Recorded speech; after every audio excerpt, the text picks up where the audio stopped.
Днес ще ви покажа как да инсталирате системата за непрекъснато подаване на мастило на принтер Brother J5910. Първото, което трябва да направите, е да включите принтера.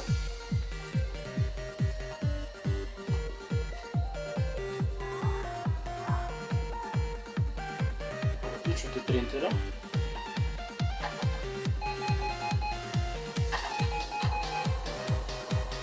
В този момент принтера казва, че няма касети, трябва да инсталираме касети.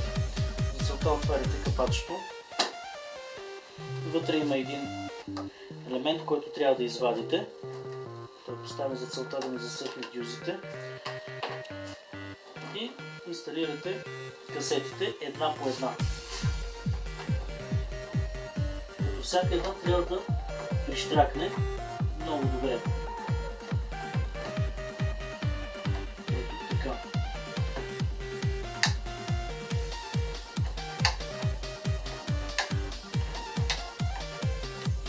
След като сте инсталирали касетите в принтера, можете да затваряте капака.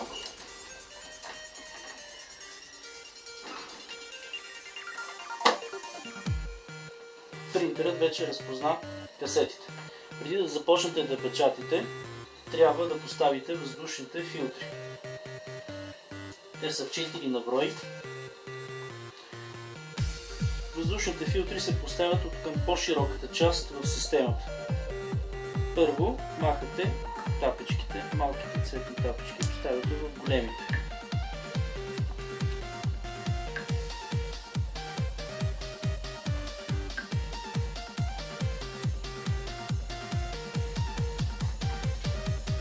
Не е нужно да натискате със сила, за да влязат филтрите, просто трябва да се закрепят. Така. Системата вече е готова за работа. С системата за непрекъснато подаване на мастило намалявате от разходите за печат от 20 до 30 пъти. Инсталирането е много лесно, както видяхте, и не отнема почти никакви усилия.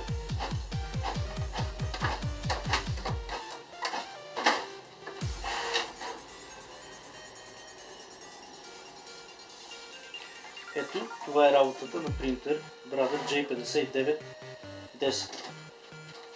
Това е.